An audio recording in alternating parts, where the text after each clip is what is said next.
Shalom semuanya. Jemaat yang dikasihi Tuhan, firman Tuhan dalam Ibrani 10 ayatnya yang ke-22 menuliskan demikian. Karena itu marilah kita menghadap Allah dengan hati yang tulus ikhlas dan keyakinan iman yang teguh. Oleh karena hati kita telah dibersihkan dari hati nurani yang jahat dan tubuh kita telah dibasuh dengan air yang murni.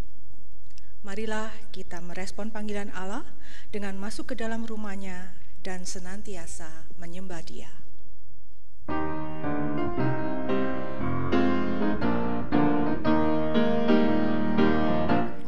Kita masuk rumahnya, berkumpul menyembah kepadanya.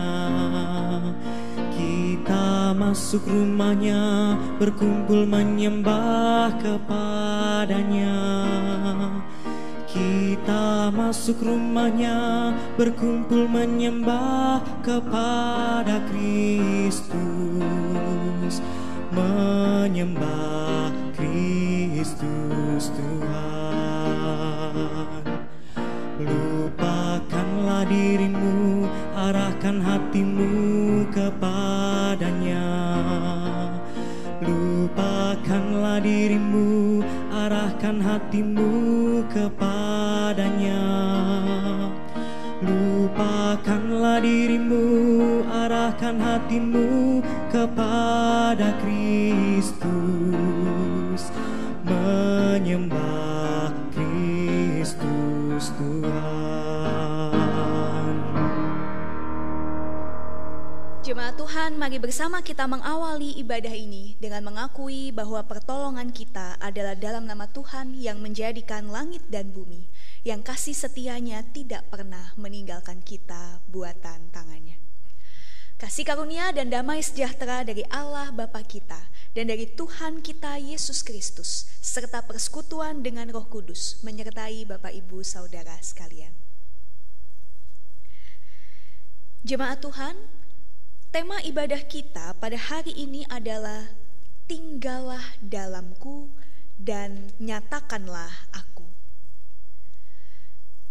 Sebuah undangan luar biasa yang diberikan Kristus, yaitu agar setiap kita dapat hidup di dalam cinta kasih-Nya dan mengalami relasi yang begitu dekat dengan Dia. Nah, akan tetapi, apakah kita telah menyambut undangan Kristus? Bahkan melihat relasi dengan Dia sebagai sesuatu yang paling berharga di dalam kehidupan kita. Dan adakah relasi dengan Kristus telah menggugah kita untuk terus menyatakan cinta kasih-Nya, bahkan melalui hal-hal yang sederhana sekalipun. Bapak Ibu Saudara, hari-hari ini kita melihat begitu banyak orang yang justru menyatakan kebencian, penghakiman, penolakan, bahkan juga penganiayaan. Betapa menyedihkan ketika egolah yang justru kita nyatakan dan bukan kasih Tuhan. Nah, karena itu pada saat ini marilah kita merendahkan diri kita di hadapan Dia. Sebab hanya karena kasih-Nya kita dipulihkan, diampuni, dan juga diselamatkan. Mari bersama kita berdoa. Ya Tuhan, kami datang dengan segala kerapuhan yang ada pada diri kami. Kami mengakui bahwa seringkali kami masih mengikuti kehendak diri kami, dibandingkan dengan mencari apa yang sesungguhnya menjadi kehendak Tuhan untuk kami lakukan. Kami masih menuruti hawa nafsu kami, ketimbang memohon hikmat, agar Tuhan terus menyatakan kehendak-Mu kepada kami. Kami mohon ampun ya Tuhan. Tuhan, sadarkanlah kami kepada panggilan kami untuk terus menjadi saluran berkat-Mu, sehingga dimanapun kami berada, kami dapat memancarkan terang kasih-Mu. Terima kasih Tuhan. Dalam Kristus kami berdoa dan juga bersyukur. Amin.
Jemaat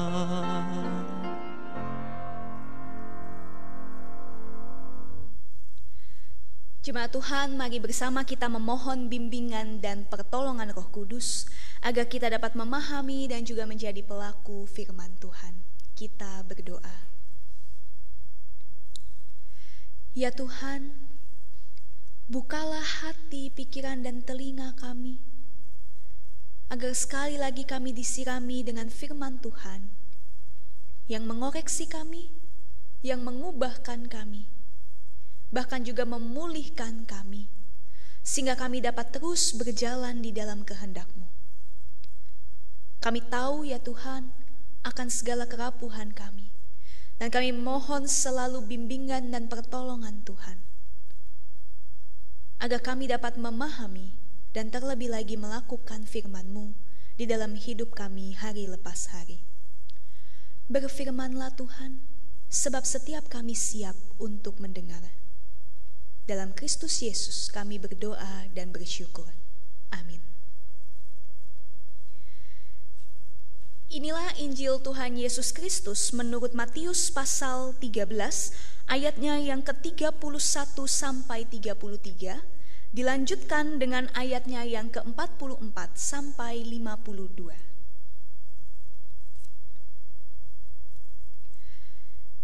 Yesus membentangkan suatu perumpamaan lain lagi kepada mereka. Katanya, hal kerajaan sorga itu seumpama biji sesawi yang diambil dan ditaburkan orang di ladangnya. Memang biji itu yang paling kecil dari segala jenis benih, tetapi apabila sudah tumbuh, sesawi itu lebih besar daripada sayuran yang lain, bahkan menjadi pohon sehingga burung-burung di udara datang bersarang pada cabang-cabangnya. Dan ia menceritakan perumpamaan ini juga kepada mereka. Hal kerajaan sorga itu seumpama ragi yang diambil seorang perempuan dan diadukan ke dalam tepung terigu 3 sukat sampai hamir seluruhnya. Kita melanjutkan dengan ayatnya yang ke-44 sampai 52. Hal kerajaan sorga itu seumpama harta yang terpendam di ladang, yang ditemukan orang lalu dipendamkannya lagi. Oleh sebab sukacitanya, pergilah ia menjual seluruh miliknya lalu membeli ladang itu. Demikian pula hal kerajaan sorga itu seumpama seorang pedagang yang mencari mutiara yang indah. Setelah ditemukannya mutiara yang sangat berharga, ia pun pergi menjual seluruh miliknya lalu membeli mutiara itu. Demikian pula hal kerajaan sorga itu seumpama pukat yang dilabuhkan di laut, lalu mengumpulkan berbagai-bagai jenis ikan. Setelah penuh, pukat itu pun diseret orang ke pantai. Lalu duduklah mereka dan mengumpulkan ikan yang baik ke dalam pasu, dan ikan yang tidak baik mereka buang. Demikianlah juga pada akhir zaman, malaikat-malaikat akan datang memisahkan orang jahat dari orang benar, lalu mencampakkan orang jahat ke dalam dapur api. Di sanalah akan terdapat ratapan dan keretakan gigi. Mengertikah kamu semuanya itu? Mereka menjawab, ya, kami mengerti. Maka berkatalah Yesus kepada mereka, karena itu setiap ahli Taurat yang menerima pelajaran dari hal kerajaan sorga itu, seumpama tuan rumah yang mengeluarkan harta yang baru dan yang lama dari perbendaharaannya. Demikianlah Injil Tuhan kita Yesus Kristus. Berbahagialah setiap kita yang mendengar firman Tuhan, menyimpannya dalam hati dan melakukannya dalam hidup kita hari lepas hari. Haleluya. Haleluya, haleluya, haleluya.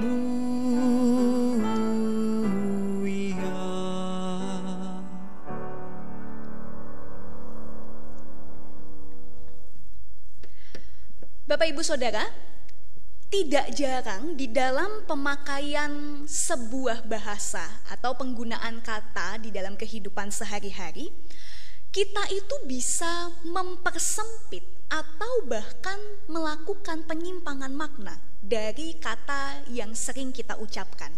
Contoh misalnya ya Bapak Ibu, ada satu istilah yang cukup ngetren di kalangan anak muda, ya, yaitu ansos atau antisosial.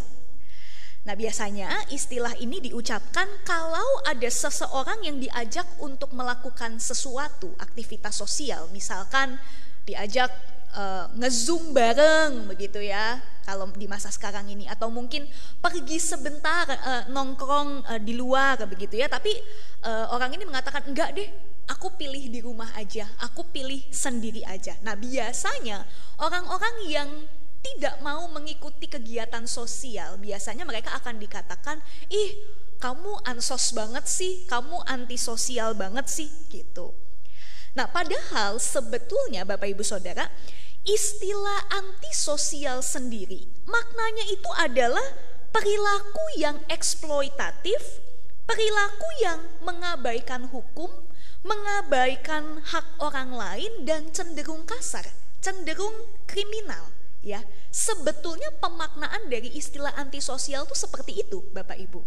Nah jadi di sini kan kita bisa melihat bahwa ada penggunaan istilah yang kurang tepat kalau kita lihat di dalam definisi yang sebenarnya.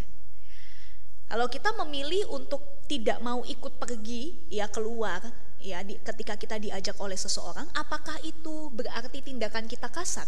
Apakah itu berarti tindakan kita mengabaikan hukum? Apakah itu berarti kita melanggar hak orang lain? Tentu tidak kan? Kita kan selalu punya hak untuk menerima atau menolak ajakan orang lain. Ya, seperti itu. Nah, contoh lain misalnya Bapak Ibu Saudara, kata cinta. Ya. Kata cinta ini kan cakupannya luas sekali Bapak Ibu. Bisa antara anak dengan orang tua, antara sahabat. Tapi tentu kita tahu bahwa seringkali di dalam kehidupan kata cinta ini hanya digunakan sebatas pada relasi pacaran misalnya atau pernikahan ya. Padahal kita tahu bahwa kata cinta itu maknanya luas dan bisa digunakan dalam relasi yang lain ya. Nah sekarang kalau kita masuk ke dalam istilah yang seringkali digunakan di dalam kekristenan, istilah mengabarkan Injil ya. Tentu kita tidak asing kan dengan istilah menginjili atau mengabarkan Injil ya.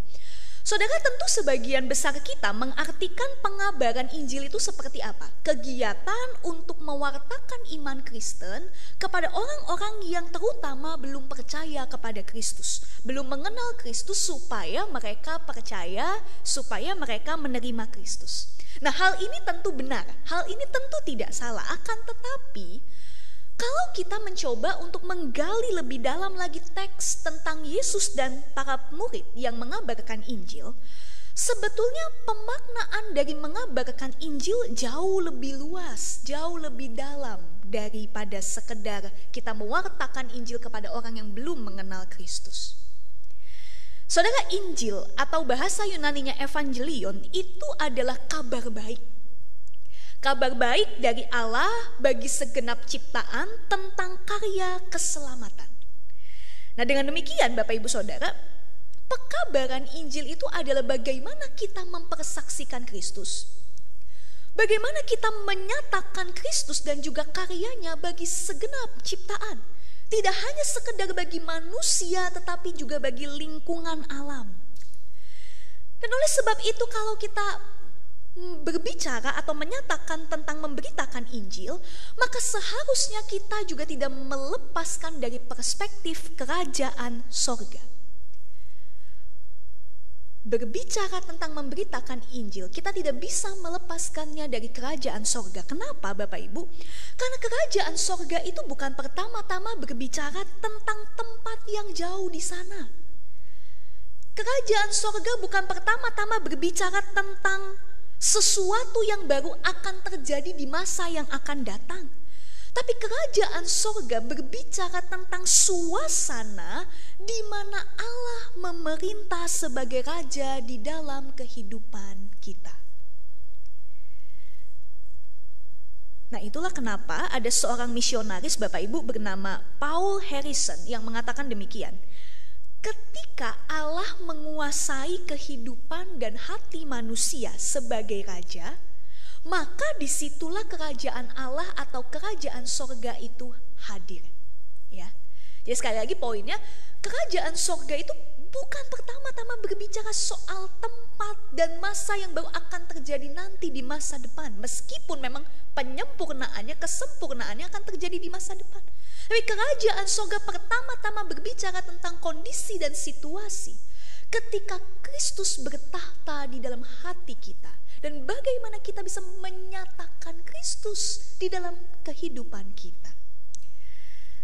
Nah, itulah kenapa Bapak Ibu Saudara, kalau kita lihat di dalam bacaan Injil kita, di sana Yesus memberikan 5 perumpamaan tentang kerajaan sorga. Ya, saya ajak kita supaya lebih mudah Bapak Ibu untuk melihat di dalam 3 bagian besar. Yang pertama, mari bersama kita menggali lebih jauh tentang perumpamaan harta terpendam dan mutiara yang berharga. Lalu yang kedua, kita mau melihat perumpamaan tentang biji sesawi dan ragi. Dan yang ketiga, perumpamaan tentang pukat. Ya, jadi kita akan membahas 3 poin ini seperti itu. Ya, sekarang kita lihat dulu Bapak Ibu bagian yang pertama. Ya, bagian yang pertama kita bisa lihat ada perumpamaan tentang harta terpendam dan mutiara yang berharga. Bapak Ibu bisa baca di ayatnya yang ke-44 sampai 46. Nah, ini maksudnya apa? Sedikit Bapak Ibu Saudara, konteksnya ini demikian. Jadi pada masa Yesus hidup, ya, orang-orang Yahudi itu terbiasa untuk menyembunyikan harta benda mereka itu di dalam tanah, ya. Jadi dikubur di dalam tanah di ladang yang mereka punya seperti itu. Mereka merasa bahwa menyembunyikan harta di dalam tanah itu masih jauh lebih safe, jauh lebih aman dibanding dengan menyimpan harta di dalam rumah mereka sendiri. Ya, budayanya seperti itu. Ya. Nah, kalau misalnya ada orang lain yang tidak sengaja, ya, dia menemukan harta terpendam itu ketika mungkin dia sedang menggali-gali tanah, orang tersebut pasti akan tahu.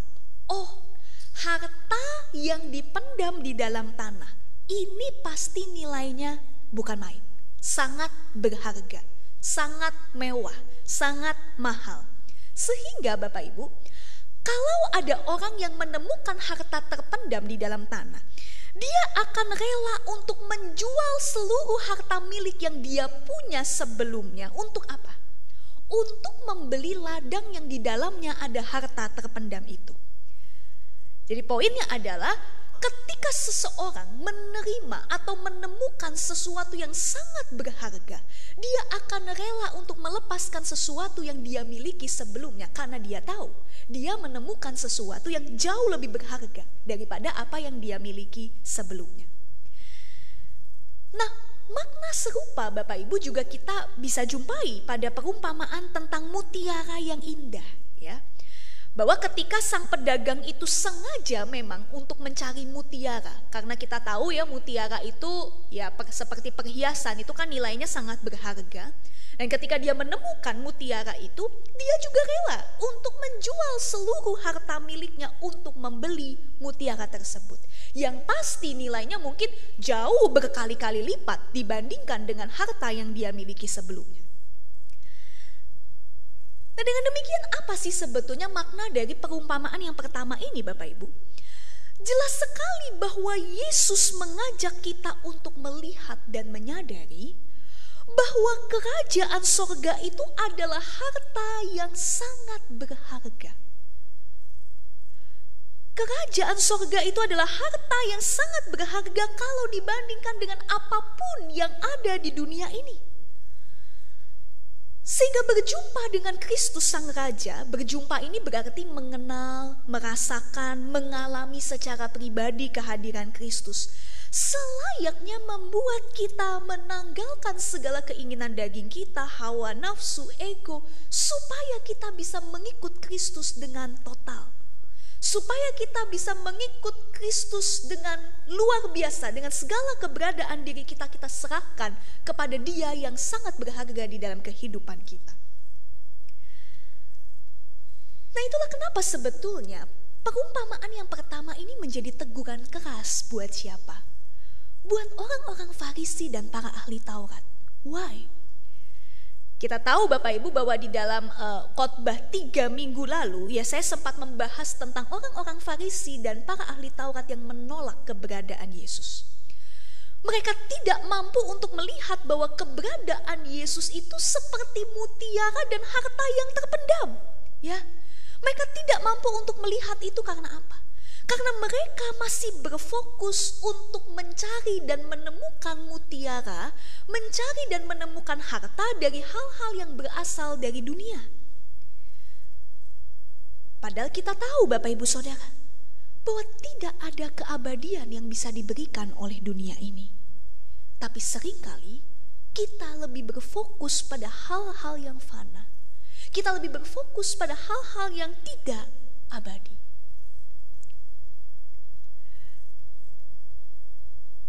Saudara, ada sebuah pemikiran menarik dari seorang teolog bernama Henry Nouwen, ya.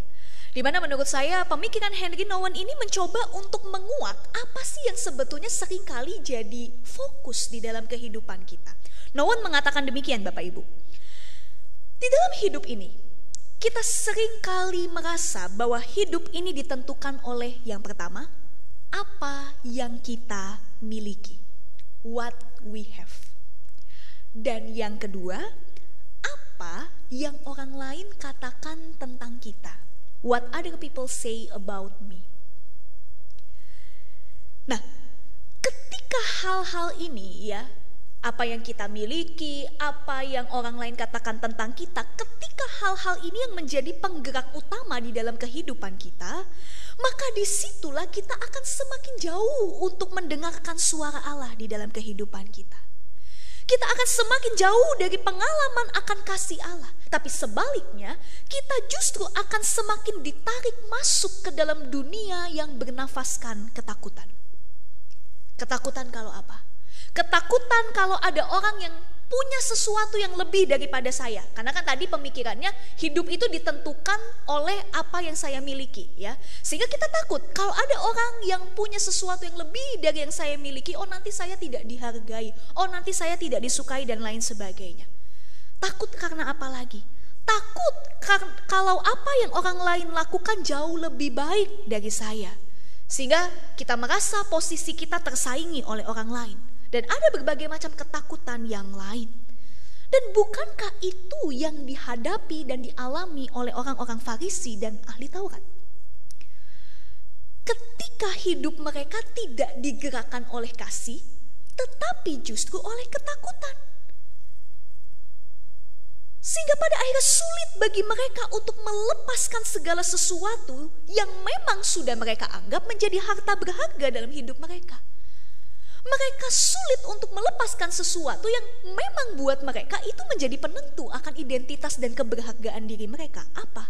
Ya kedudukan, ya pengaruh yang mereka miliki di dalam masyarakat. Tetapi sebaliknya Bapak Ibu, justru tidak sulit bagi orang-orang kecil, katakanlah misalnya pemungut cukai, untuk bisa melihat bahwa mutiara dan harta yang berharga itu hanya ada di dalam pribadi Kristus. Apa buktinya Bapak Ibu? Tentu kita ingat ya Bapak Ibu Saudara, kisah tentang Zakheus gitu ya. Zakheus yang ketika berjumpa dengan Yesus, dia tidak merasa rugi. Bahkan dia membuat komitmen untuk apa? Aku mau jual setengah dari hartaku, aku mau bagikan kepada orang miskin, aku mau mengembalikan 4 kali lipat kepada orang-orang yang pernah aku peras. Komitmen yang menurut saya luar biasa sekali. Dan kenapa seorang Zakheus melakukan itu?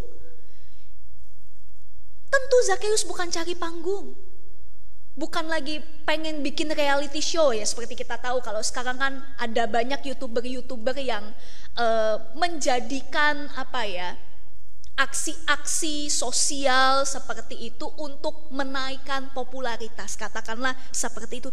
Tapi tentu bukan itu yang sedang Zakheus lakukan. Tapi Zakheus berkomitmen untuk melepaskan apa yang sebelumnya menjadi hal yang berharga di dalam dirinya, karena dia sudah menemukan harta yang tidak ternilai di dalam pribadi Kristus. Karena dia sudah berjumpa dengan Kristus yang mengundang dia untuk tinggal di dalam dirinya. Dan pertanyaannya, bagaimana dengan kita Bapak Ibu Saudara?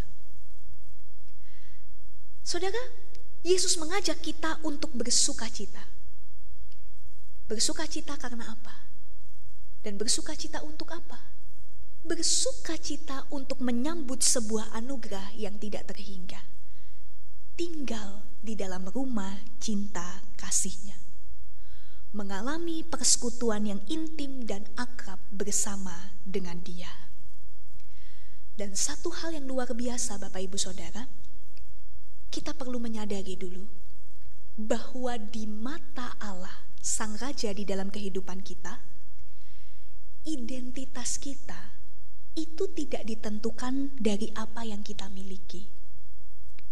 Identitas kita tidak ditentukan dari apa yang orang lain katakan tentang kita. Tapi sejak semula, identitas spiritual kita adalah bahwa kita adalah anak-anak yang dikasihi Allah. Bahwa kita adalah God's beloved child. Kita adalah anak-anak yang dikasihi Dia sejak semula. Karena bukankah saudara, kita telah dikasihi oleh Allah jauh sebelum kita bisa mengasihi Allah dan juga orang lain? Karena bukankah kita sudah diterima oleh Allah sebagaimana adanya diri kita sebelum kita bisa menerima diri kita dan juga menerima orang lain? Saudara, inilah kehidupan kerajaan sorga yang sesungguhnya. Hidup yang bernafaskan kasih, sukacita, kedamaian, kelegaan, pemulihan, dan bukan kebencian, bukan penghakiman, bukan ketakutan. Sehingga itulah mengapa setiap kita diundang untuk tinggal di dalam Dia. Dan pertanyaannya adalah, adakah kita sudah menghayati bahwa hidup di dalam cinta kasih Tuhan jauh lebih berharga daripada apapun yang kita miliki di dunia ini? Saya rasa ini menjadi pertanyaan reflektif yang patut untuk kita renungkan bersama. Nah, itu poin yang pertama. Sekarang kita beralih sejenak ke poin yang kedua, Bapak Ibu Saudara ya. Saya mau ajak kita untuk melihat perumpamaan tentang biji sesawi dan ragi ya, di ayat 31 sampai 33. Nah, biji sesawi itu apa sih Bapak Ibu? Kita tahu bahwa biji sesawi itu kan tadi dikatakan sangat kecil. Dan konon ukurannya itu hanya sekitar 1 mm biji sesawi itu. Tapi, kalau biji sesawi ini bertumbuh menjadi pohon, dia bisa bertumbuh menjadi pohon yang besar, yang sangat rindang. Bahkan konon katanya pohonnya itu bisa bertumbuh setinggi 3-4,5 meter. Jadi Bapak Ibu Saudara bisa bayangkan ya, dari biji yang ukurannya cuma 1 mm sampai bisa jadi pohon yang ukuran 3-4,5 meter. Itu kan perbandingannya berkali-kali lipat ya. Nah, demikian juga halnya dengan ragi ya. Ragi itu gunanya apa sih Bapak Ibu? Nah, ini mungkin Bapak Ibu Saudara yang suka buat roti, ya mungkin kue, punya usaha kue atau roti, pasti tahu ya bahwa ragi itu kan fungsinya untuk membuat adonan roti itu mengembang ya. Dan cukup dengan sedikit ragi saja dicampurkan dengan adonan yang lain, maka ragi yang sedikit itu sudah berpotensi untuk bisa membuat adonan itu mengembang. Nah, jadi apa nih Bapak Ibu yang sekarang kita pelajari dari poin yang kedua? Tadi di poin yang pertama kita belajar bahwa hidup di dalam relasi yang intim dengan Allah selayaknya membuat kita betul-betul berfokus untuk mengejar kehadiran Tuhan. Dan dengan hikmat Tuhan seharusnya juga kita semakin memahami apa yang dikehendaki Dia. Dan sekaranglah saatnya bagi kita, kalau kita telah mengalami perjumpaan, telah mengalami relasi yang intim dengan Dia, kita mewujud nyatakan apa yang Allah ingin untuk kita lakukan dalam hidup kita sehari-hari. Dan berbicara tentang mewujudkan kehadiran Allah, menyatakan kerajaan Allah, itu semua bisa dimulai dari hal yang kecil dan sederhana. Tapi kalau kita melakukannya dengan setia, kalau kita melakukannya dengan penuh kasih, maka percayalah bahwa apa yang kita lakukan dapat menjadi berkat. Apa yang kita lakukan bisa berdampak besar, jauh melebihi apa yang kita bayangkan. Dan bukankah sebetulnya Bapak Ibu, Yesus juga mempraktekkan hal itu? Apa buktinya? Kita tahu Bapak Ibu Saudara, kehadiran Yesus itu kan diremehkan, dianggap sepele oleh orang-orang Farisi dan para ahli Taurat. Kenapa? Karena dinilai dari penampilan, pakai bajunya aja kayak begitu, gak seperti kami yang pakaiannya mewah. Kumpulannya aja orang-orang yang secara status sosial itu tidak tinggi, nelayan, pemungut cukai, pendosa, ya. Bahkan Yesus melayani dari wilayah Galilea, di mana Galilea itu bukan kawasan yang elit loh Bapak Ibu Saudara. Galilea itu daerah yang sebetulnya tidak seberapa diperhitungkan. Tapi kita sama-sama tahu, ketika Yesus melayani di dalam kesederhanaannya, bersama dengan orang-orang yang sederhana, dan dimulai dari wilayah yang sederhana, tapi justru pelayanan Kristus menjadi besar dan meluas ke berbagai tempat. Kenapa? Karena Yesus ingin menunjukkan bahwa kebesaran karyanya itu terjadi bukan karena Yesus itu menaklukkan orang lain dengan pemaksaan, bukan. Yesus tidak menghadirkan kerajaan Allah dengan semangat triumfalistik, ya. Memaksa orang lain dengan kekerasan supaya ikut saya. No, tapi justru dengan semangat kasih, keprihatinan, keberpihakan kepada mereka yang lemah dan kecil. Itulah yang membuat orang tergerak untuk menerima dan tinggal di dalam Kristus. Ketika Kristus menyentuh dengan kasih yang besar. Saya teringat Bapak Ibu Saudara dengan perkataan Mother Teresa yang dia juga menghidupi di dalam pelayanannya. Mother Teresa mengatakan demikian, kita tidak selalu dapat melakukan hal yang besar, tapi kita dapat melakukan hal yang kecil dan sederhana dengan cinta yang besar. Kalau kamu tidak bisa memberi makan 100 orang, berikanlah makan kepada 1 orang. Jadi poinnya Bapak Ibu Saudara, yang terpenting itu bukan seberapa besar perbuatan yang bisa aku lakukan. Yang terpenting bukan pertama-tama soal seberapa tinggi posisi yang kita punya, baik di dalam pelayanan, baik di dalam pekerjaan, di dalam studi. Bukan juga seberapa banyak barang yang bisa kita berikan atau sumbangkan. Tapi apakah kita mau melakukan bagian yang bisa kita lakukan dengan cinta yang besar, dengan cinta yang telah terlebih dulu Tuhan berikan kepada setiap kita. Itu poin yang kedua. Nah, yang terakhir Bapak Ibu Saudara, perumpamaan tentang pukat di ayat 47 sampai 50, ya. Nah, apa ini yang dimaksud tentang perumpamaan pukat, ya? Bapak Ibu, pukat itu jaring besar, ya, yang digunakan untuk menangkap ikan, ya. Di satu sisi memang perumpamaan ini bersifat eskatologis, ya, bahwa pada akhir zaman nanti akan ada pemisahan antara orang yang benar dengan orang yang jahat. Tapi saya ingin mengajak kita untuk melihat dari sisi yang lain Bapak Ibu Saudara, bahwa sebetulnya kita ini diteguhkan kembali akan panggilan kita sebagai penjala manusia. Ya, tadi kan pukat itu kan untuk menjaring, ya, menjaring baik itu ikan yang baik dan tidak baik.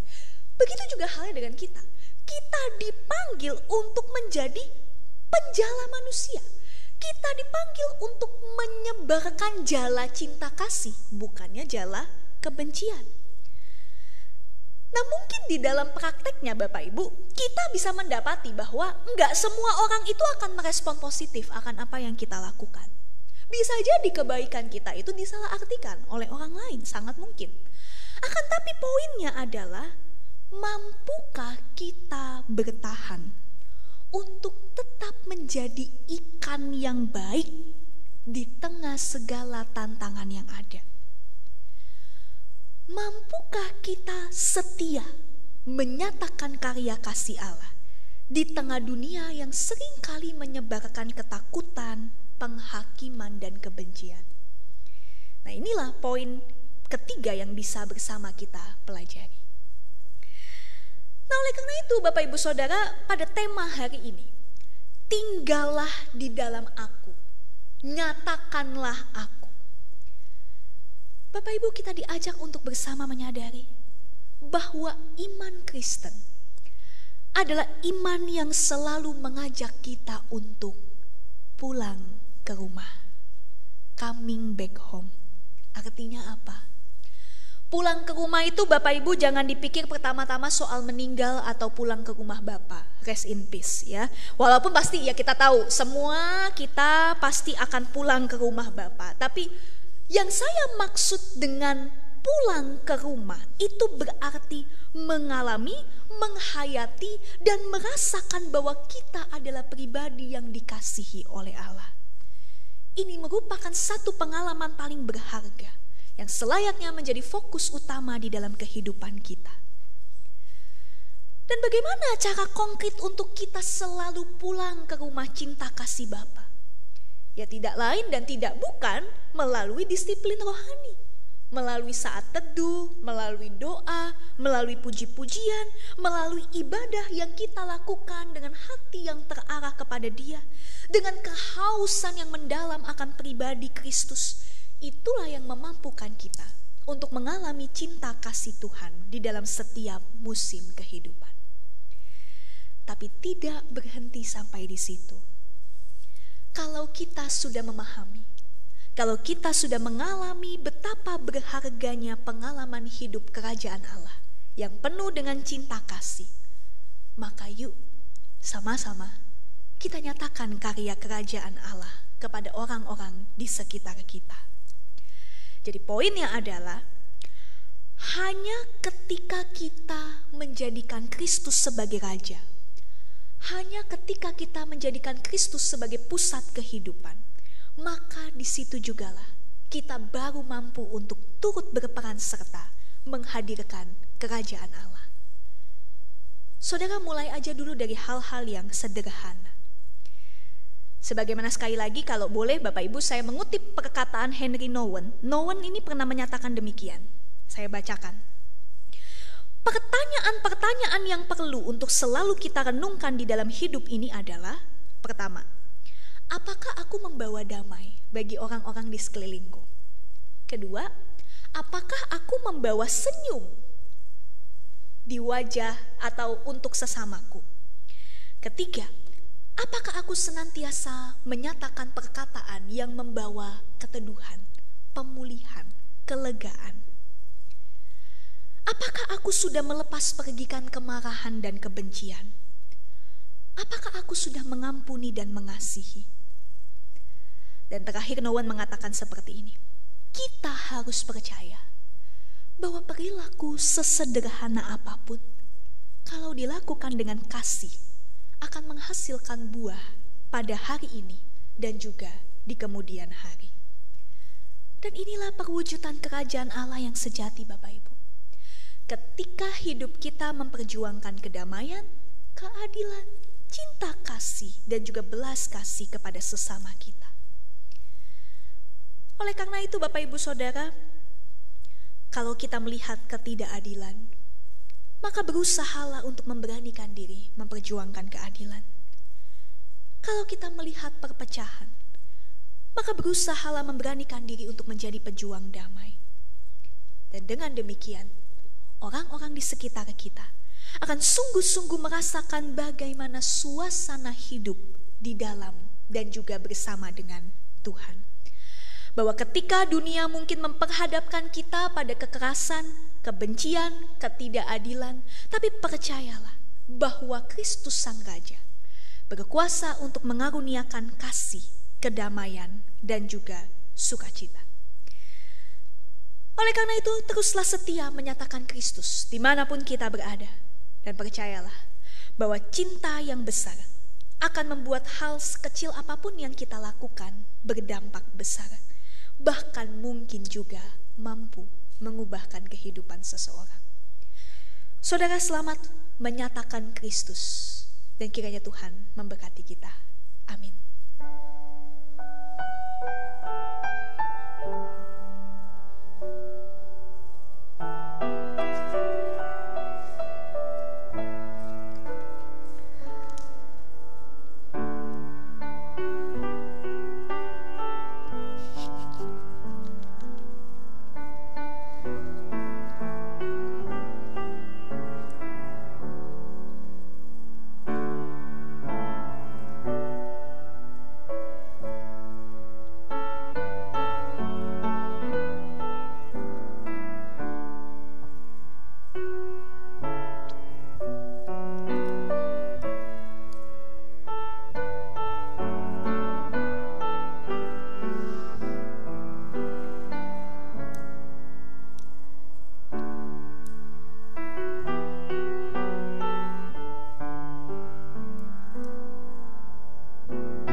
Jemaat Tuhan, bersama dengan umat Allah di masa lalu, masa kini, dan masa yang akan datang, marilah kita bersama mengikrarkan pengakuan iman rasuli demikian.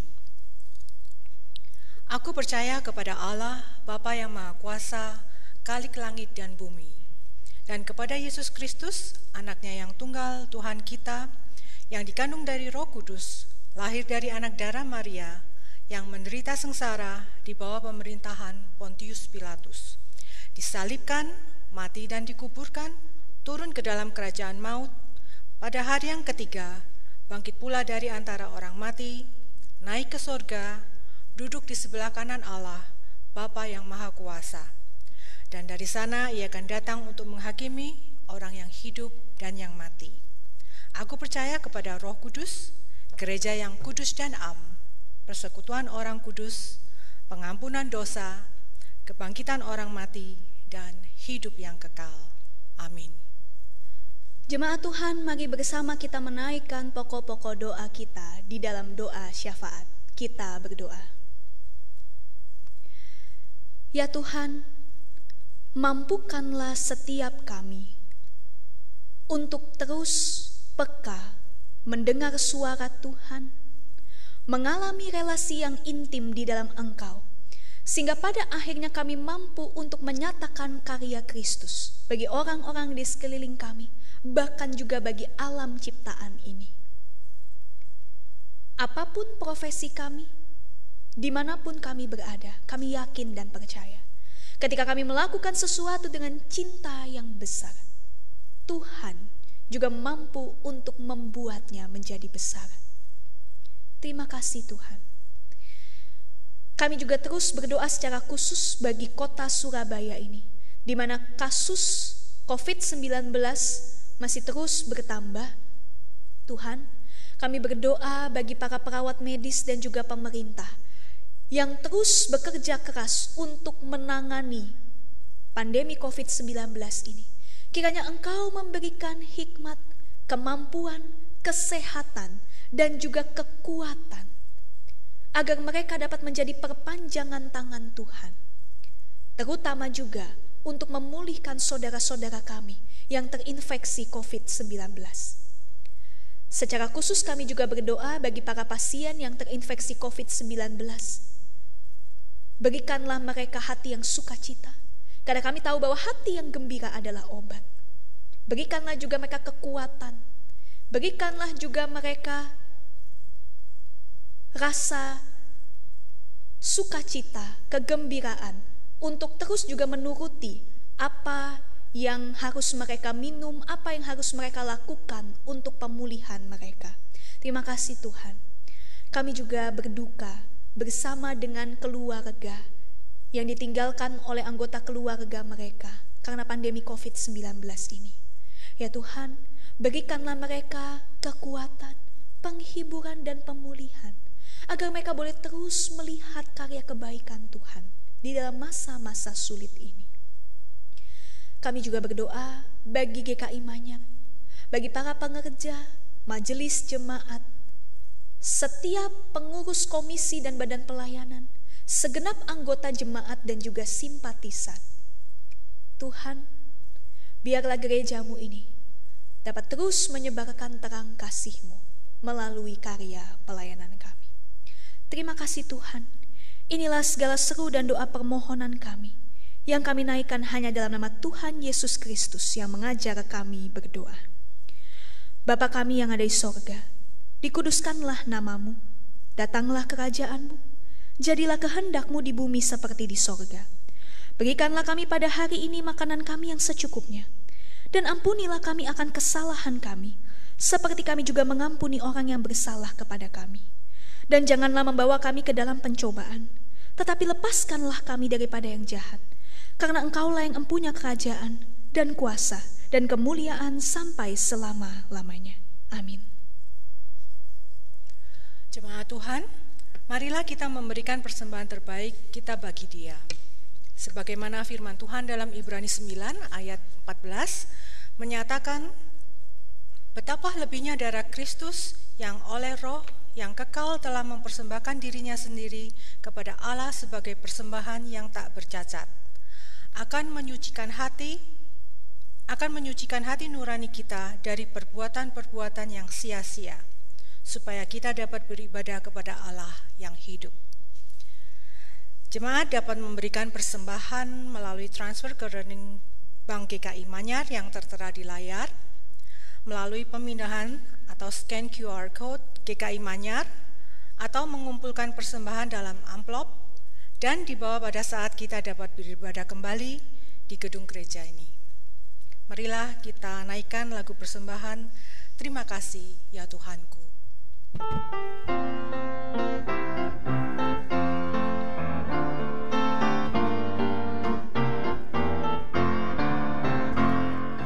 Terima kasih ya Tuhanku atas hari pemberian-Mu, hari baru limpah rahmat dan dipenuhi oleh kasih-Mu. Kau curahkan pada umat-Mu, Kau curahkan pada umat-Mu.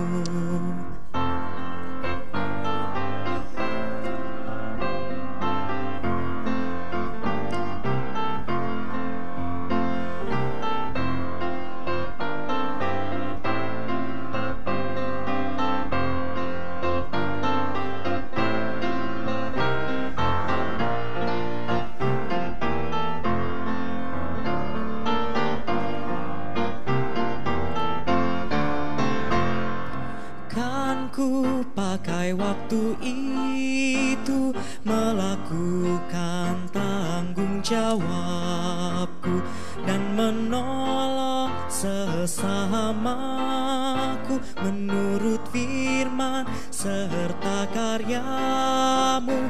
Karena itu makna kasih-Mu, karena itu makna kasih-Mu. Marilah kita bawa persembahan ini di dalam doa. Ya Tuhan, ambillah dan terimalah seluruh kemerdekaan, ingatan, pikiran, dan segenap kehendak kami, segala kepunyaan dan milik kami. Engkaulah yang memberikan seluruhnya kepada kami. Kepadamu, oh Tuhan, kami kembalikan. Semuanya milik-Mu, pergunakanlah semuanya sesuai kehendak-Mu. Berilah kami cinta dan rahmat-Mu, karena itu cukup bagi kami. Dalam Kristus Yesus kami berdoa. Amin.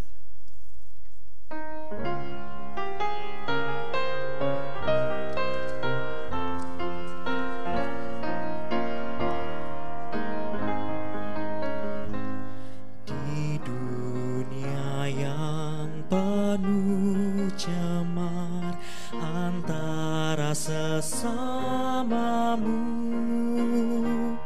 hiduplah saleh dan benar, nyatakan Yesus dalammu, nyatakan Yesus dalammu, nyatakan Yesus dalammu.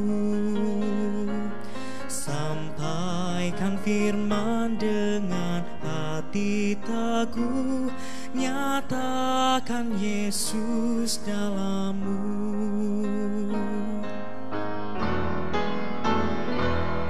Hidupmu kitab terbuka, dibaca sesamamu. Apakah tiap pembacanya melihat Yesus dalammu? Nyatakan Yesus dalammu, nyatakan Yesus dalammu. Sampaikan firman dengan hati teguh, nyatakan Yesus dalam-Mu.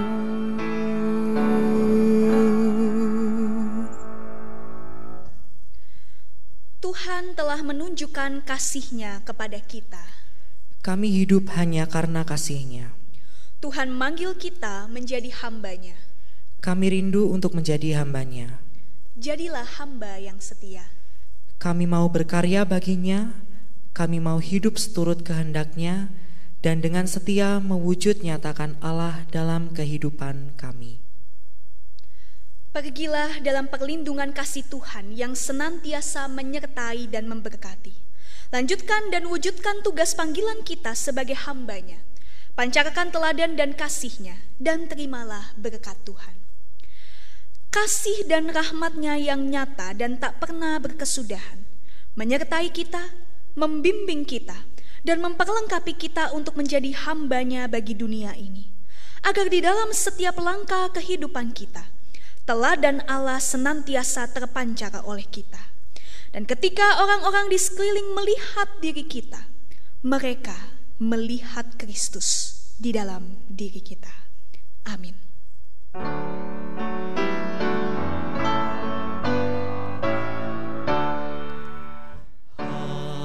Haleluya, haleluya, haleluya, haleluya, haleluya. Amin,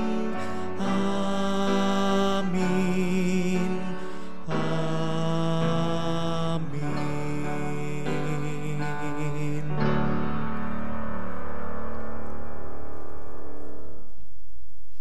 Ibadah telah usai, saat teduh, and have a blessed Sunday.